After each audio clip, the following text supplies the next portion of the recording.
My family and I have been so moved to see the huge support that Alaa has had from climate organizations from across the world.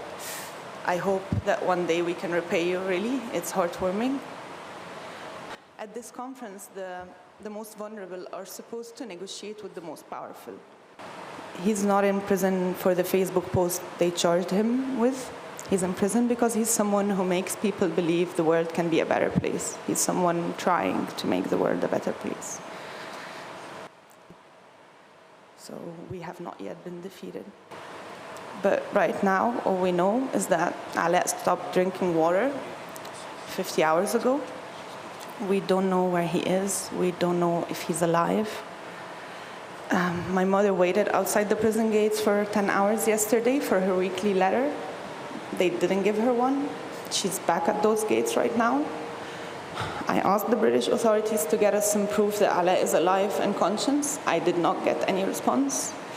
And I really want to respond to your question, sir. This is deliberate disruption. Could we please ask the gentleman to leave? I really want to respond to your question.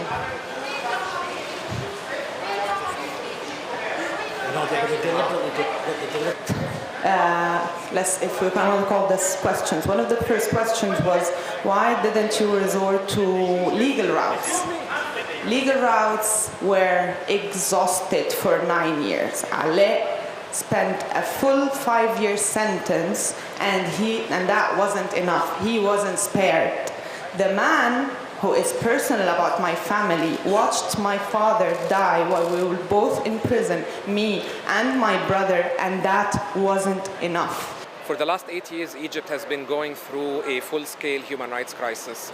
We are talking about thousands of political prisoners held in indefinite and open-ended pre-trial detention, some of them convicted by exceptional state security emergency courts like Alaa Abdel-Fattah, held in inhumane conditions, the evisceration of the civic space, the criminalization of political parties, of media, and the blocking of over 600 websites, the criminal prosecution of all human rights defenders with prison charges, with asset freezes, and with travel bans.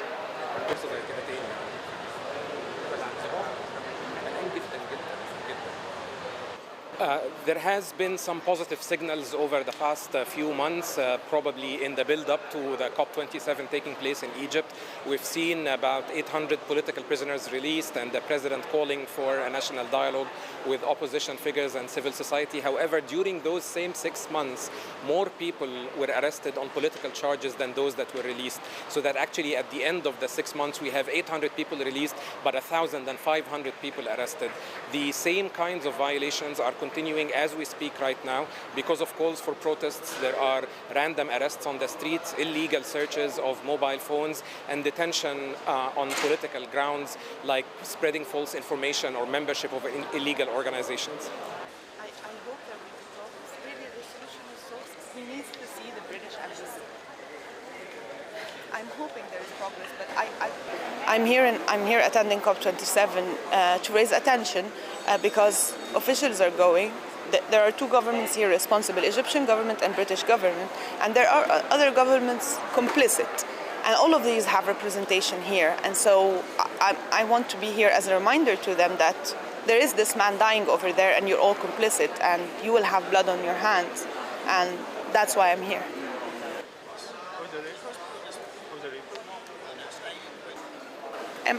We've known since we heard that Egypt is going to host COP27 that it will be a big greenwashing stunt.